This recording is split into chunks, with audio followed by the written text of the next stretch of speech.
হরে কৃষ্ণ, রাধে রাধে। সবার প্রথমে আমি আমার শ্রী গুরু মহারাজের চরণে প্রণাম নিবেদন করি। তারপরে আমি আমার পরম আরাধ্যতম গুরু মহারাজের চরণে প্রণাম নিবেদন করি এবং সকল দর্শক বৈষ্ণববৃন্দদের চরণে প্রণাম নিবেদন করি এবং কৃপা আশীর্বাদ প্রার্থনা করি। তো আপনাদের কৃপা নিয়ে আমি শ্রীমদ্ ভাগবত গীতার আলোচনা শুরু করছি। তো শ্রীমদ্ ভগবত গীতা শ্রীমদ্ ভগবত গীতার দ্বিতীয় অধ্যায় সাংখ্যযোগের ৬২ নম্বর শ্লোক পর্যন্ত পাঠ করেছিলাম। আজকে ৬৩ নম্বর শ্লোক থেকে পাঠ করব। তো কত দূর হয়েছিল সেটা আগে বলে দিই। ৬২ নম্বর শ্লোকে বলেছিলেন যে ইন্দ্রিয়ের বিষয়সমূহ সম্বন্ধে চিন্তা করতে করতে মানুষের তাতে আসক্তি জন্মায়।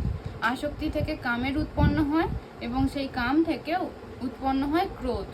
মানে আমাদের ইন্দ্রিয়, আমরা যখন নিজেদের সম্পর্কে, নিজেরা কিসে খুশি থাকবো, নিজেরা কি করব, কতক্ষণ করব, সেই সব নিয়ে চিন্তা করি, ততক্ষণ সেই চিন্তা করতে করতে আমাদের সেটা পাওয়ার আশা হয়।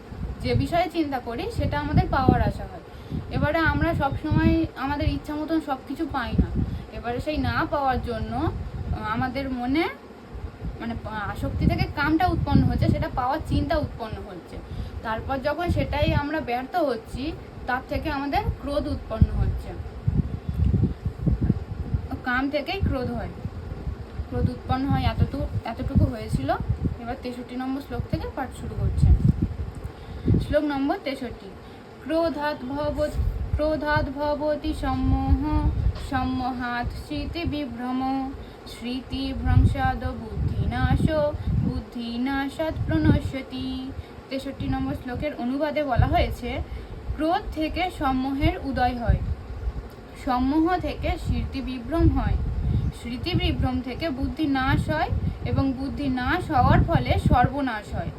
অর্থাৎ মানুষ পুনরায় জড় জগতের অন্ধকূপে অধঃপতিত হয়।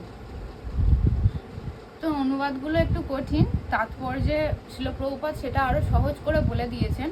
সেখানে বলা হয়েছে যে শিল রূপ গোস্বামী আমাদের এই নির্দেশ দিয়েছেন যে ভগবত ভক্তির বিকাশ হলে বোঝা যায় যে সব কিছুই ভগবানের সেবায় নিয়োজিত করা যায়।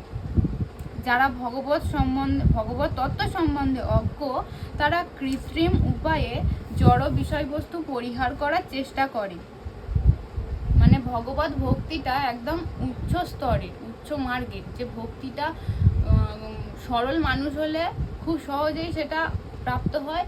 কিন্তু আমাদের মনে তো কলির কলুষতা, জটিলতা ভর্তি, তাই ভগবত ভক্তি প্রাপ্ত হওয়া খুব একটা সহজ ব্যাপার আমাদের জন্য হয়ে ওঠে না। ভগবত ভক্তি কিন্তু খুবই সরল। মনে যদি ভক্তি থাকে, সে সমস্ত জড়জাগতিক জিনিসটাকে, সমস্ত কাজকে, সমস্ত কর্মকে ভগবানের উদ্দেশ্যে নিয়োজিত করতে পারে। একই কাজ যেটা জড়বাদীরা করছে, যারা নিজের ইন্দ্রিয় তৃপ্তি, নিজের খুশির জন্য করছে, সেই একই কাজ সেটা ভগবানের খুশির জন্য, ভগবত সেবায় নিয়োজিত করা যায়। সেটা একমাত্র ভগবত ভক্তরাই জানেন, যাদের ভগবত তত্ত্ব জ্ঞান আছে, গীতা ভাগবতের জ্ঞান আছে। ভগবান যে জ্ঞান আমাদেরকে প্রদান করেছেন সেইগুলো সম্পর্কে একটু আমরা জানতে পেরেছি। তারা একটু হলেও কিভাবে ভগবানের সেবায় সেগুলোকে নিয়োজিত করা যায় সেই জ্ঞানটা অর্জন করে। আর যারা সেটা থেকে, সেই সম্বন্ধে কিছুই জানে না, তারা কৃত্রিম উপায়ে জড় বস্তুগুলো পরিহার করার চেষ্টা করে। মানে জোর করে, বলপূর্বক সেটাকে পরিহার করার চেষ্টা করে, ত্যাগ করার চেষ্টা করে। কিন্তু জোর করে কোনো কিছু ত্যাগ করা যায় না। মানুষের মনে যদি কারোর প্রতি কারোর ভালোবাসা না থাকে, তাহলে তার জন্য কি কেউ ত্যাগ করতে পারে? সেটা তো জোর করে হবে। একটা সময়ের পর মনে হবে যে এটা আমি জোর করে করছি, তার প্রতি তো ভালোবাসাটাই নেই। ভালোবাসা থাকলে ত্যাগটা খুব সহজ হয়ে যায়, ভালোবাসা না থাকলে ত্যাগটা খুব কঠিন মনে হয়। আচ্ছা, যারা জড় বিষয়বস্তু পরিহার করার চেষ্টা করে জোর করে, তারা ফলস্বরূপ তারা জড় বন্ধন থেকে মুক্তির বাসনা করলেও তাদের হৃদয়ে যথার্থ বৈরাগ্যের উদয় হয় না। যারা জোর করে সেগুলো পরিত্যাগ করার চেষ্টা করছে, তাদের হৃদয়ে কোনোদিন বৈরাগ্য উৎপন্ন হবে না। তাদের তথাকথিত বৈরাগ্যকে বলা হয় ফল্গু, অর্থাৎ অসার। ভগবত ভক্ত জানেন কিভাবে সব কিছু ভগবানের সেবায় নিয়োজিত করা যায়, তাই তিনি আর জড় চেতনার শিকার হন না। একজন ভগবত ভক্ত জানেন একটা রান্না করলে, একটা সবজি কিনলে, একটা জামা কাপড় কিনলে সমস্ত কাজটা কিভাবে ভগবানকে অর্পণ করা যায়, একটা ফুল কিনলে, ফল কিনলে সমস্ত কিছু কিভাবে ভগবানের সেবায় নিয়োজিত করা যায়, সেটা একমাত্র ভগবত ভক্তরাই জানেন। দৃষ্টান্ত স্বরূপ নির্বিশেষবাদীদের মতে ভগবান অথবা পরম তত্ত্ব নিরাকার হওয়ার ফলে খেতে পারেন না। সেই জন্য নির্বিশেষবাদীরা জোর করে ইন্দ্রিয় দমন করবার অভিপ্রায়ে ভালো খাদ্যসমূহ পরিত্যাগ করার চেষ্টা করেন। এখানে বলা হয়েছে নির্বিশেষবাদীরা যারা মনে করেন যে ভগবানের কোনো রূপ নেই, ভগবানের কোনো রূপ থাকতে পারে না, তিনি নির্বিশেষবাদী, নির্বিকার, তাই তিনি যেহেতু তার কোনো রূপ নেই, তার মুখ নেই, সে খেতে পারে না, ভালো মন্দ খাবার খেতে পারে না, তাই জন্য আমরাও খাবো না, আমরা ভগবানকে পাবো, মানে ভগবানের ভগবান হচ্ছে একটা জ্যোতি, আর সেই জ্যোতিতে আমরা মিশে যাব মরে যাওয়ার পর। যারা মুক্ত পুরুষ তারা নাকি ভগবানের সঙ্গে এক হয়ে যায়, এগুলো নির্বিশেষবাদীদের ধারণা। কিন্তু ভগবত ভক্ত জানেন যে শ্রীকৃষ্ণ হচ্ছেন পরম ভোক্তা এবং ভক্তি ভরে যা কিছু নৈবেদ্য তাকে নিবেদন করা হয় তা তিনি ভোজন করেন। এই ভগবত ভক্ত এবং নির্বিশেষবাদীদের মধ্যে পার্থক্যটা এখানে বুঝিয়ে দেওয়া হচ্ছে যে শ্রীকৃষ্ণ হচ্ছেন পরম ভোক্তা, শ্রীকৃষ্ণের এক আলাদা রূপ আছে। শ্রীকৃষ্ণের যদি না রূপ থাকে, তার সৃষ্ট জীবেদের কি করে রূপ থাকতে পারে? আমাদেরকে তিনি কি করে রূপ দিচ্ছেন? অবশ্যই তার রূপ আছে, আর তার রূপ আছে।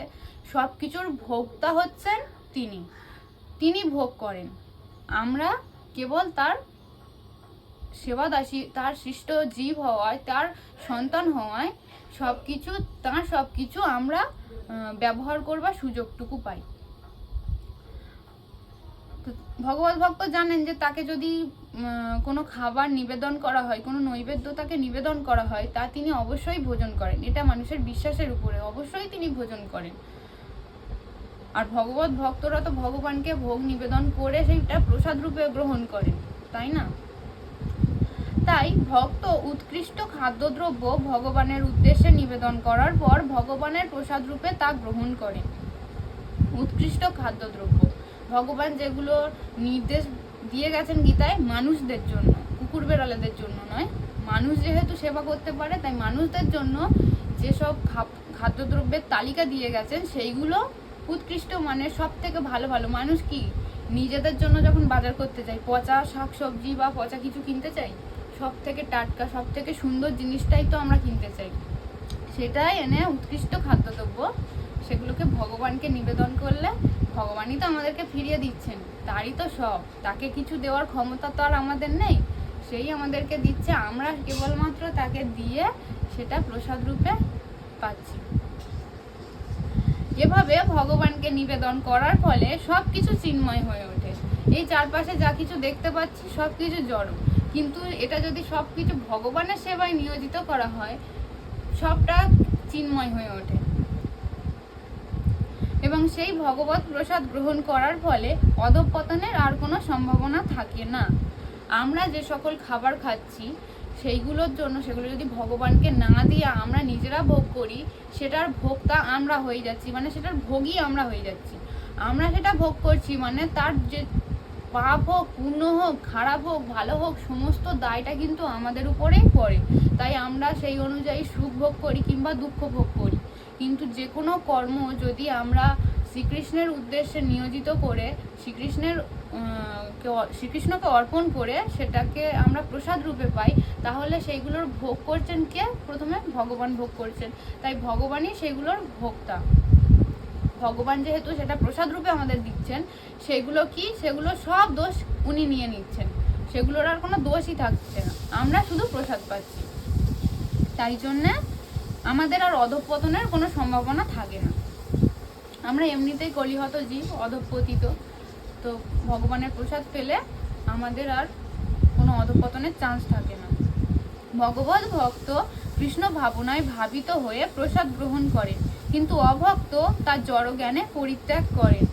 ভগবানের ভক্তরা প্রসাদটাকে কি দিয়েছে সেটা জড় জ্ঞান বলে বিবেচনা করে না, ভগবান দিয়েছেন, ভগবানকে আমরা একটা খাবার ভালোবেসে করে দিয়েছি, সেটা ভগবান গ্রহণ করে সেটা প্রসাদ করে দিয়েছে, আমরা জড়চক্ষু দিয়ে দেখতে পাচ্ছি, কিন্তু সেই প্রসাদটা আমরা যেটুকু করে দিয়েছি সেইটুকুই দেখতে পাচ্ছি, কিন্তু তার সঙ্গে যে কি আছে, আমাদের তো চিন্ময় দিব্য দৃষ্টি নেই, চিন্ময় দৃষ্টি এখনো হয়নি, তাই আমরা দেখতে পাচ্ছি না যে ভগবান প্রসাদ রূপে ঠিক কি দিয়েছে। কিন্তু সেটা যদি আমরা গ্রহণ করি, অধঃপতনের তো সম্ভাবনা থাকেই না। আর যারা অভক্ত তারা কি করে, ওগুলোকে জড় বস্তু, আমি এটা খাই না ওটা খাই না, এটা জড় বস্তু ভেবে সেটাকে ত্যাগ করে। ওটা ভগবানের প্রসাদ সে মনে করে না, সে মনে করছে বাজারের মিষ্টি কিংবা কোনো অন্য শাকসবজি এইসব মনে করছে, প্রসাদ মনে করছে না, তাই তারা সেগুলোকে না করতে পারে। তাই নির্বিশেষবাদীরা এই ধরনের কৃত্রিম বৈরাগ্যের ফলে জীবনকে উপভোগ করতে পারে না। সামান্য উত্তেজনাতেই তাদের সংযমের বাঁধ ভেঙে যায় এবং তারা আবার জড় জগতের আবর্তে পতিত হয়। তাই এই সমস্ত জীবাত্মারা জড় বন্ধন থেকে মুক্ত হবার পরেও ভগবত ভক্তির অবলম্বন না থাকার ফলে আবারও পতিত হয়। যারা মনে করে ভগবানের কোনো রূপ নেই, তারা তো ভগবানের জ্যোতির সাথে মিশে যেতে চায়, তো তারা ধ্যান জপ তপস্যা যে অনুসারে করে। কেউ ধ্যানের মাধ্যমে, যে যোগী আছে না, যোগী আছে, জ্ঞানী আছে, যে যেরকম মাধ্যমে ভগবানকে পেতে চায় সেরকম তারা ওই খাবার ত্যাগ করে, ভালো ভালো খাবার সেগুলোকে ত্যাগ করে শুধু ধ্যান করছে বা যোগ করছে এইরকম। তারপর তাদের কি, একটা মায়াদেবী যদি একটা পরীক্ষা নেয়, তাদের যে কোনো সময়ই তাদের উত্তেজনায় তাদের সংযমের বাঁধ ভেঙে যায়, তারা আবার জড়বন্ধন থেকে মুক্ত যদিও বা হয়ে যায়, তারপরেও যদিও বা মুক্ত হয়ে যায়, তারা আবারও পতিত হয়, কারণ তাদের মনের মধ্যে ভগবত ভক্তিই নেই, যে কারণে তারা আবারও মুক্ত হওয়ার পরেও আবার এখানে ফিরে আসে।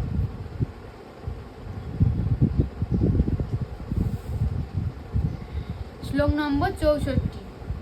রাগ দেশ বিমুক্তস্তো বিষয়ান ইন্দ্রিয়ৈশ্চরণ আত্মবৈশ্য বিধেয়াত্তা প্রসাদম অধিগচ্ছতি।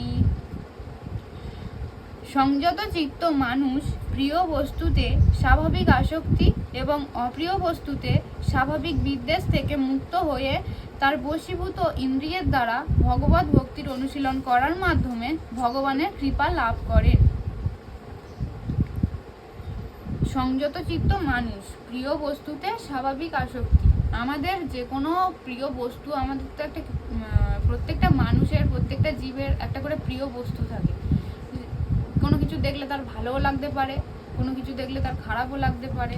তাই মানুষ যখন প্রিয় বস্তু পায়, সেটাতে তার স্বাভাবিক আকর্ষণ একটা হয় না, যে এটা আমাকে পেতেই হবে। আর অপ্রিয় বস্তু দেখলে সাধারণভাবে এটা পছন্দ নয়, ওটা এখানে না থাকলেই ভালো হয়, এইরকম একটা বিদ্বেষ ভাব নিয়ে থাকে। তা সেই রকম এর থেকে মুক্ত হয়ে তার বশীভূত ইন্দ্রিয়ের দ্বারা ভগবত ভক্তির অনুশীলন করার মাধ্যমে ভগবানের কৃপা লাভ করেন।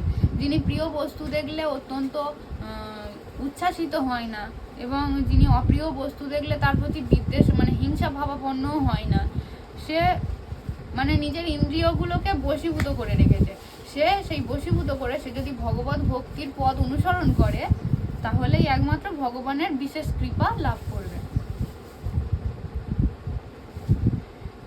তাৎপর্যে প্রভুপাদ বলেছেন, ভগবানের দিব্য কিছু কৃত্রিম উপায়ে বাহ্যিকভাবে ইন্দ্রিয়গুলিকে সংযত করা হলেও ভগবানের দিব্য সেবায় তাদেরকে নিযুক্ত না করা পর্যন্ত প্রতি মুহূর্তে অধঃপতিত হওয়ার সম্ভাবনা থেকেই যায়।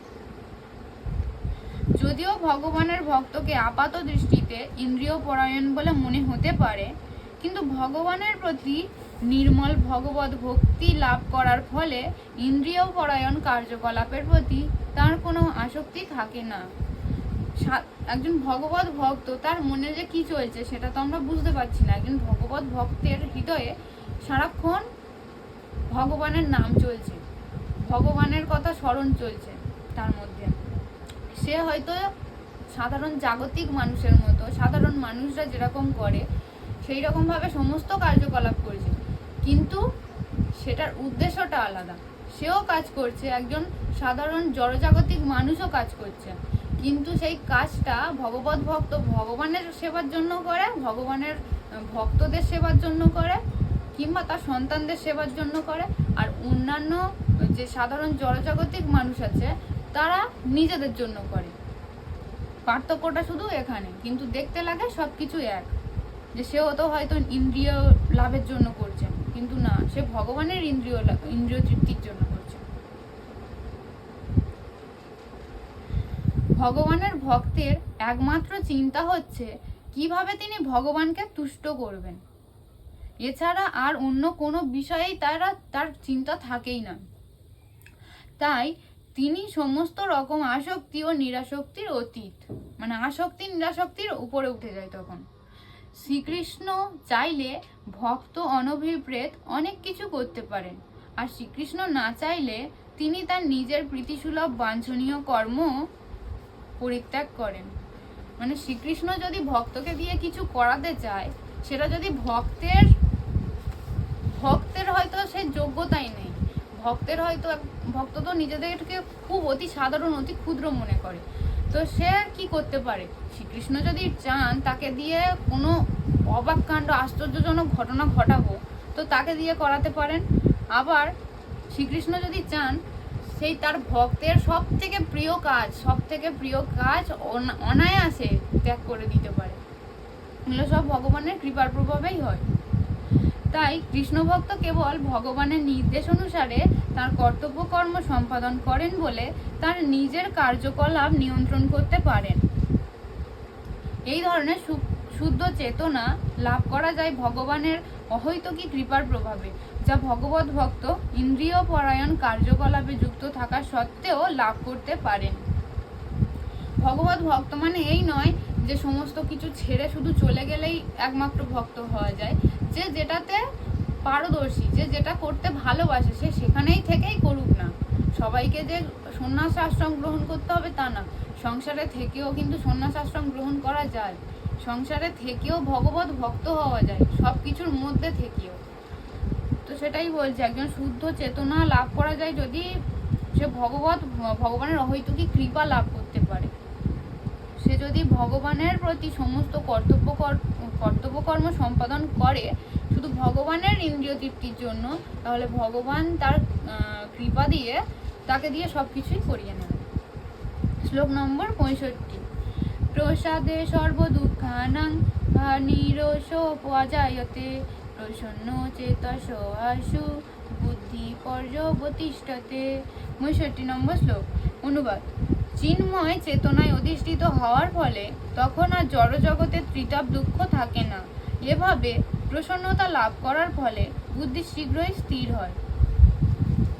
কেউ যদি সবসময় ভগবানের চিন্ময় চেতনা, ভগবান তো চিন্ময়, এই জড়জগতের থেকেও যদি জড়জগতিক স্তর অতিক্রম করে সে যদি ভগবানের চিন্তায়, ভগবানের সেবায় সবসময় মগ্ন থাকতে পারে, তাহলে এই জড়জগতের ত্রিতাপ দুঃখ তার থাকে না। এই ত্রিতাপ দুঃখ মানে কি? আমরা জড়জগতের অন্য মানুষদের কাছ থেকে, অন্য প্রাণীদের কাছ থেকে যে কষ্ট পাচ্ছি, যে প্রাকৃতিক বিপর্যয়গুলো হচ্ছে, প্রচণ্ড গরম, প্রচণ্ড শীত, ভূমিকম্প, খরা, বন্যা, এইসব যে হচ্ছে, এই যে অন্য প্রাণীদের দ্বারা, অন্য মানুষদের দ্বারা আঘাত পাচ্ছি, প্রকৃতির দ্বারা আঘাত পাচ্ছি, আর নিজের মনে মনে মানসিক কষ্ট পাচ্ছি, মানসিক শারীরিক যে দুঃখগুলো পাচ্ছি, এগুলো হচ্ছে 3 রকমের জ্বালা যন্ত্রণা। এই ত্রিতাপ দুঃখ কে দিয়ে থাকেন? ভগবানের মায়া শক্তি। দুর্গা দেবীর যে ত্রিশূল থাকে না, ত্রিশূলের 3টে শুল, ওই 3টে শুল দিয়ে দুর্গা দেবী আমাদেরকে এই আঘাতগুলো দিতে থাকে। কেন? আমরা ভগবানকে ভুলে নিজেদেরকে নিয়ে ব্যস্ত হয়ে আছি, এই কারণে। তো এই ত্রিতাপ দুঃখ আর থাকে না যখন জড়জগতের স্তরটা অতিক্রম করে সবসময় ভগবানের চিন্তায় আমরা মগ্ন থাকবো। এভাবে প্রসন্নতা লাভ করার ফলে বুদ্ধি শীঘ্রই স্থির হয়। এভাবে যদি আমরা কন্টিনিউয়াসলি করতে থাকি, ভগবানের সেবায় যুক্ত থাকি, তাহলে আমরা নিজে থেকে, মন থেকে একটা আনন্দ অনুভব করব, যে আনন্দের কখনো শেষ হয় না। আর তার ফলে আমাদের বুদ্ধি স্থির হবে, আমাদের বুদ্ধি আর এদিক ওদিক যাবে না। আমাদের মন তো খুব চঞ্চল, মনটা আর এদিক ওদিক যাবে না, বুদ্ধিটা স্থির হবে, মনটা স্থির হবে। শ্লোক নম্বর 66। নাস্তি বুদ্ধির যুক্তস্য ন চা যুক্তস্য ভাবনা ন চা ভাবয়ত শান্তির শান্তস্য কুত সুখম। অনুবাদ।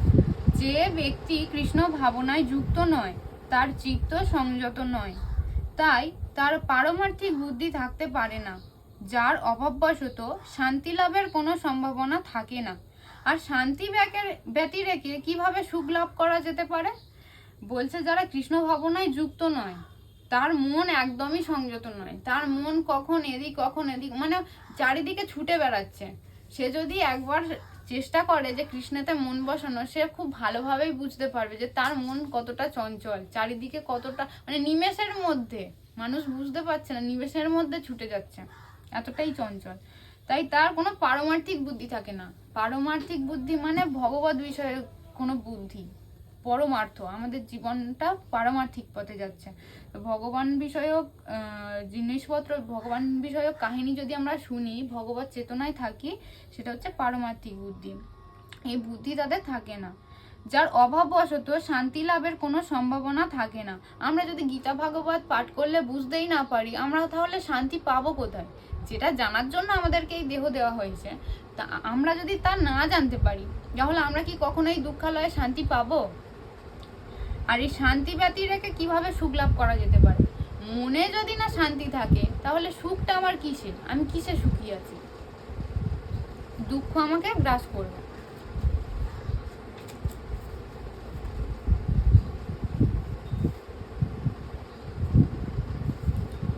প্রভুপাদ তাৎপর্য বলেছেন, যখন কেউ হৃদয়ঙ্গম করতে পারে যে শ্রীকৃষ্ণই হচ্ছে সমস্ত যজ্ঞ তপস্যার একমাত্র ভোক্তা, তিনি সমস্ত বিশ্ব চরাচরের অধীশ্বর এবং তিনি সমস্ত জীবের প্রকৃত সুহৃদ, আমাদের প্রকৃত বন্ধুকে শ্রীকৃষ্ণ। এটা যখন কেউ উপলব্ধি করতে পারবে যে এই চারপাশের জড়জাগতিক বন্ধু কেউ কারণ নয়, আমি যখন বিপদে পড়বো তখন কোনো বন্ধুকেই পাশে পাবো না, একমাত্র কাকে? শ্রীকৃষ্ণকে স্মরণ করলে শ্রীকৃষ্ণই একমাত্র আমাদেরকে উদ্ধার করবে।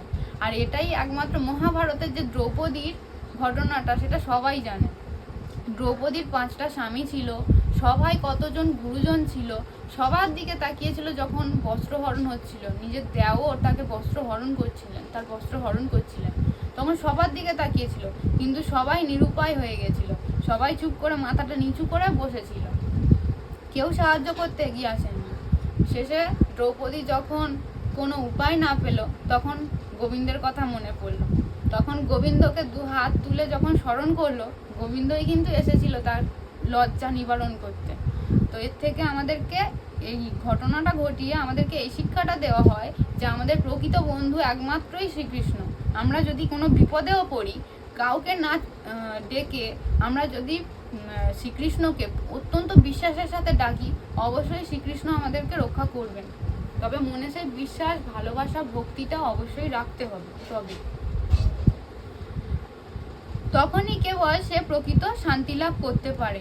যদি সে জানে যে ভগবান হচ্ছে একমাত্র এই বিশ্ব চরাচরের অধীশ্বর, সবকিছুর মালিক তিনি, আর আমাদের প্রকৃত বন্ধু তিনি, এটা জানতে পারলেই আমরা তবে শান্তি লাভ করতে পারবো।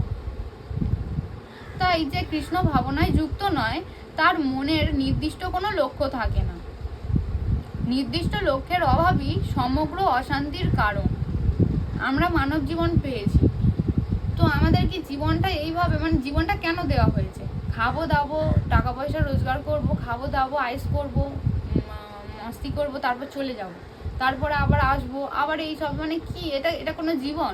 কোনো লক্ষ্য নেই, কোনো উদ্দেশ্য নেই জীবনে, আর কোনো লক্ষ্য ছাড়া কোনো কিছু হয় না। আমরা যখন একটা ট্রেনে উঠি, সেই ট্রেনটাতে উঠি নিশ্চয়ই শুধু ঘুরে বেড়াবো বলে নয়, কোথাও একটা যাওয়ার জন্য তো উঠি, নির্দিষ্ট একটা গন্তব্যস্থল থাকে, তো আমরা তবে তো ট্রেনে উঠবো বা বাসে উঠবো, নয়তো তো শুধু ঘুরে নেমে যাব না। তো সেই রকম সমস্ত জায়গারই সমস্ত কিছুর একটা লক্ষ্য থাকে, উদ্দেশ্য থাকে। তা এত বড় মানব জীবনটা, আমরা দেহটা পেয়েছি, তাই এর কোনো কি লক্ষ্য নেই? আমাদের মানব জীবনটা একমাত্র দেওয়া হয়েছে ভগবত ধামে, আমাদের নিজের ধামে, যেখানে আমরা ছিলাম সেখানে ফিরে যাওয়ার জন্য। একজন মাতাজি একটা প্রবচনে বলেছিলেন, আমরা এখানে বিদেশে ঘুরতে এসেছি, কৃষ্ণের বাড়িতে ছিলাম, আমাদের পছন্দ হচ্ছে না, আমরা একটু বিদেশে ভ্রমণ করতে যাব। তো ভালো, তখন এলাম, এখানে এসে জড়জগতে এসে নানা জনিতে ঘুরে বেড়ানোর শেষ নেই। যখন কুকুর হলেও তো মা বাবা, একটা পরিবার তো থাকে, ভাই বোন তো থাকে, তাদের আসক্তিতে জর্জরিত হয়ে যাচ্ছি। আবার বিড়ালের জন্যতে যাচ্ছি, আবার সে মা বাবা পাচ্ছি, নতুন মা বাবা পাচ্ছি, তাদেরকে নিয়ে আসক্তিতে ডুবে যাচ্ছি। যেন তারা ছাড়া আমার কেউ নেই। মানব জীবনটাও পেয়েছি, এত 84 লক্ষ জনই ঘুরে এসে আমরা যখন মানব জীবন পেয়েছি, তখনও যাদেরকে পেয়েছি তারা আমার আপন, আর কেউ নেই। আমরা বিদেশ ভ্রমণ করতে করতে নিজের বাবার কথাই ভুলে গেছি, নিজের বাড়ির কথাই ভুলে গেছি। আর বাবা কি করছে, বাবা চাইছে যে আমরা তার ধামে বাড়িতে ফিরে যাই। আর আমরা বিদেশ ভ্রমণ করতে করতে এমনই উদ্বিগ্ন হয়ে উঠেছি এখানে থাকার জন্য যে বাড়িতে ফিরে যেতেই চাইছি না। তা আমরা শিশু, আমরা বুঝতে পারছি না, ভগবান বোঝানোর চেষ্টা করছেন। আমরা যদি গীতা ভাগবতের আশ্রয় নিয়ে বুঝতে পারি, তবে আমরা নিজের বাড়িতে ফিরে যাব। অবশ্যই তো চাইবে, বাবা তো চাইবে আমরা নিজেদের বাড়িতে ফিরে যাই। আমরা নিজের ভালোটা না বুঝলেও উনি তো জানেন, তাই এটা আমাদেরকে গ্রহণ করতে হবে। আর যে কারণে আমরা অশান্তিতে ভুগি। কেউ যখন নিশ্চিতভাবে বুঝতে পারে যে শ্রীকৃষ্ণ পরম ভোক্তা, অধীশ্বর ও সর্বভূতের পরম সহিত, সর্বভূত মানে সকল জীবের হৃদয়েও ভগবানই আছেন, এটা যখন কেউ বুঝতে পারে, যাকে দেখবে সে ভগবান মনে করবে। মানে যাকে দেখবে তার হৃদয়ে ভগবানই আছে, তার বন্ধু হিসেবে, তাকে কখনো একলা ছাড়েনি, প্রত্যেকটা জীবের মধ্যে আছে। তখনই সে একমাত্র শান্তি লাভ করতে পারে।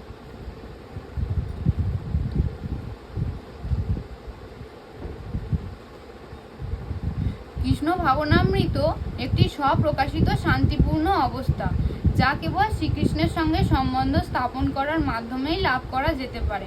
আমরা তো ভুলে গেছি শ্রীকৃষ্ণের সঙ্গে আমাদের ঠিক সম্পর্কটা কি। 5টা রসের সম্পর্ক হয় জীবের সাথে ভগবানের। তো আমাদের সঙ্গে যে কি সম্পর্ক ছিল সেটা আমরা ভুলে গেছি। কিন্তু আমরা যদি আমাদের পছন্দ মতো কোনো সম্পর্ক আমরা স্থাপন করি, ভগবান অবশ্যই সেটা অ্যাকসেপ্ট করবেন। আর সবার সঙ্গে তো সেম সম্পর্ক নয়, আমরা ভুলে যেতে পারি, ভগবান তো আর সেটা ভুলে যাননি।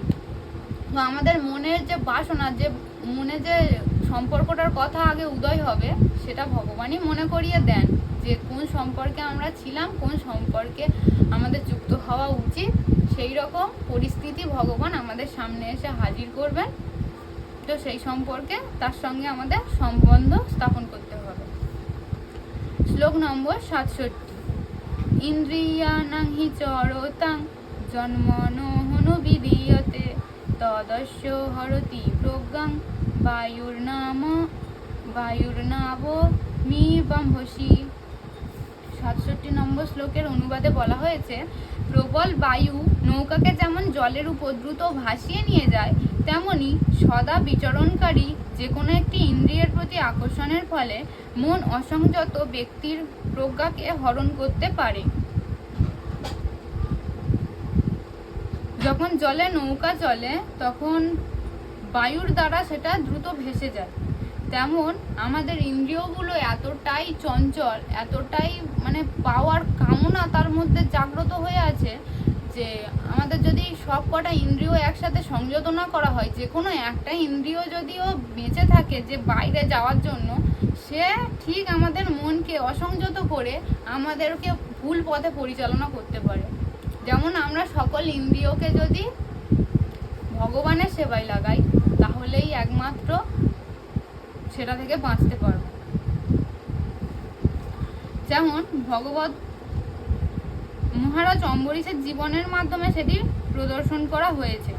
উনি সব কয়টি ইন্দ্রিয়কে ভগবানের সেবায় নিয়োজিত করেছিলেন, যে কারণে প্রত্যেকটা পরিস্থিতিতে উনি মাথা ঠান্ডা করে সমস্ত সিদ্ধান্ত নিতে পারতেন।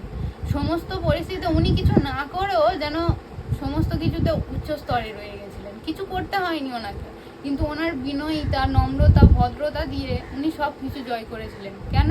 উনি ভগবত ভক্ত ছিলেন। উনি সর্বদা সমস্ত কিছুকে বাদ দিয়ে সবসময় ভগবানের চিন্তায় মগ্ন থাকতেন, যে কারণে এটা তার পক্ষে সম্ভব হয়েছিল। শ্লোক নম্বর 68। তস্মাৎ যস্য মহাবাহ নিগৃহীতানি সর্বশ ইন্দ্রিয়াণি নিন্দ্রিয়ার্থে অভ্যস্তস্য প্রজ্ঞা প্রতিষ্ঠিতা। অতএব হে মহাবাহ, যার ইন্দ্রিয়গুলি ইন্দ্রিয়ের বিষয় থেকে সর্বপ্রকারে নিবৃত্ত হয়েছে, তিনি স্থিতপ্রজ্ঞ।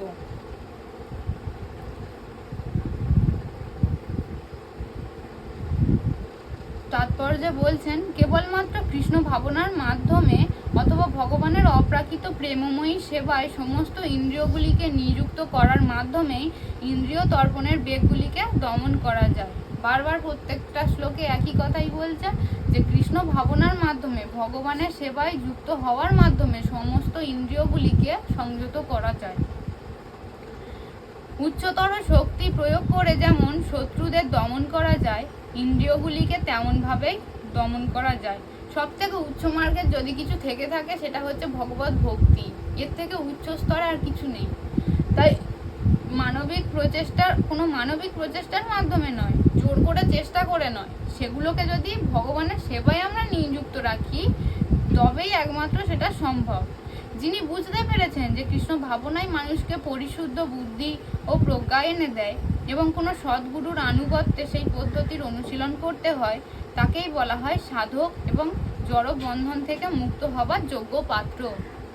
যারা বুঝেছেন কৃষ্ণ ভাবনাময় থেকে কোনো সদ্গুরু কাদের বলে? যারা শ্রীকৃষ্ণের চরণে সমর্পণ করেছে নিজেকে, সেই রকম কোনো সদ্গুরুর চরণে আশ্রয় যদি আমরা গ্রহণ করি আর সেই গুরুর নির্দেশ অনুসরণ করে চলি এবং কৃষ্ণ ভাবনাময় জীবনযাপন করি, তবেই তাকে সাধক বা জড়বন্ধন থেকে মুক্ত হবার যোগ্য পাত্র বলে মনে করা হয়। আমরা যদি জোর করে ইন্দ্রিয়গুলিকে সংযত করার চেষ্টা করি সেটা কখনোই সম্ভব নয়। কোনো না কোনো সময় সে তার রূপ দেখাবে। শ্লোক নম্বর 69। যা নিঃশ্বা সর্বভূতানাং তস্যাং জাগর্তি সংযমী যস্যাং জাগ্রতি ভূতানি সা নিশা পশ্যতো মুনে। সমস্ত জীবের পক্ষে যা রাত্রিস্বরূপ স্থিতপ্রজ্ঞ সেই রাত্রিতে জাগরিত থেকে আত্মবুদ্ধিনিষ্ঠ আনন্দকে সাক্ষাৎ অনুভব করে। আর যখন সমস্ত জীবেরা জেগে থাকে তখন তত্ত্বদর্শী মুনির নিকট তা রাত্রিস্বরূপ।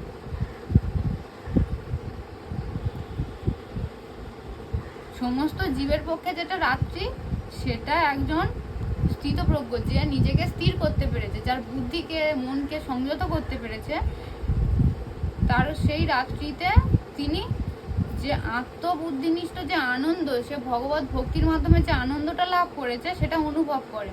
আর যখন সমস্ত জীবেরা জেগে থাকে তখন তত্ত্বদর্শী মুনির নিকট তার রাত্রিস্বরূপ। মানে দিনের বেলা তো মায়াদেবীর খেলা হয়, তখন সে কিছু উপলব্ধি করতে পারে না, কিন্তু যখন মায়াদেবীর সময় সারা পৃথিবীর সবাই ঘুমিয়ে পড়েছে, সকল জীবরা ঘুমিয়ে পড়েছে, সেই সময়টা কতটা নিস্তর, মানে নির্জন একদম, সেই সময় ভগবানকে উপলব্ধি করার সব থেকে ভালো সুযোগ, ভালো সময়। এই জগতে দু রকমের বুদ্ধিমান মানুষ বিদ্যমান।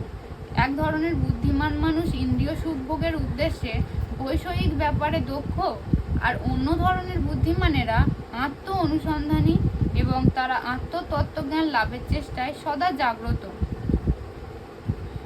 একদল বুদ্ধিমান মানুষরা আছে, নিজের আত্মার অনুসন্ধান করে, আমি কে, কোথা থেকে এসেছি, এইসব অনুসন্ধান করে। আর আরেক দল আছে, তারা বুদ্ধিমান মানুষ ইন্দ্রিয় সুখভোগের জন্য নানা রকমের জিনিস বানাতে ব্যস্ত। আত্ম অনুসন্ধানী সাধু বা চিন্তাশীল মানুষের কার্যকলাপ জাগতিকভাবে আচ্ছন্ন মানুষদের কাছে রাত্রির মতো। আত্ম উপলব্ধি বিষয়ে অজ্ঞতার জন্য জড়জাগতিক মানুষেরা এই ধরনের রাত্রির অন্ধকারে ঘুমিয়ে থাকে।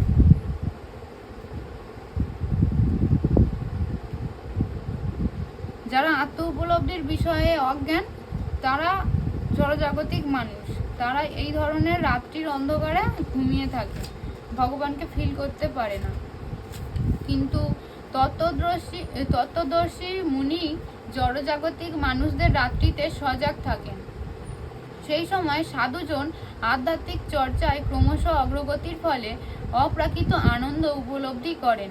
যেমন প্রভুপাদ আমাদেরকে এই যে গ্রন্থগুলো দিয়ে গেছেন, এই গ্রন্থগুলো উনি রাত্রেবেলা রাত জেগে আমাদের জন্য এগুলো লিখেছিলেন, যাতে আমরা নিজেরা আত্মতত্ত্ব জ্ঞান সম্পর্কে অগ্রসর হতে পারি, আমরা জানতে পারি, সেই জ্ঞানটা আমরা লাভ করতে পারি। সেই কারণে উনি রাত্রেবেলা না ঘুমিয়ে এই আনন্দগুলো উপভোগ করেছিলেন। এগুলো লেখার মধ্যে যে আনন্দ, এগুলো উপলব্ধি করার মধ্যে যে আনন্দ, সেটা উনি রাত্রেবেলাই করতেন। আর বৈষয়িক মানুষ ঘুমিয়ে থেকে নানা রকম ইন্দ্রিয় উপভোগের স্বপ্ন দেখে। সেই স্বপ্নে সে কখনো নিজেকে সুখী বলে মনে করে, আবার কখনো ঘুমের ঘোরে দুঃখী বলে মনে করে। এই সমস্ত জড়জাগতিক সুখ দুঃখের প্রতি আত্ম অনুসন্ধানী ব্যক্তি সর্বদাই উদাসীন থাকেন। তিনি জড়জাগতিক প্রতিক্রিয়ায় সম্পূর্ণ অবিচলিত থেকে আত্ম উপলব্ধির কাজে সচেষ্ট থাকেন। আমাদের মন বড্ড বিচলিত, কিন্তু যারা জড়জাগতিক প্রতিক্রিয়া থেকে উঠতে পেরেছেন, যারা ভগবত ভক্তির পথে অগ্রসর হতে পেরেছেন, তাদের মন একদমই শান্ত, প্রত্যেক মুহূর্তে শান্ত। এটাই বলতে চেয়েছেন।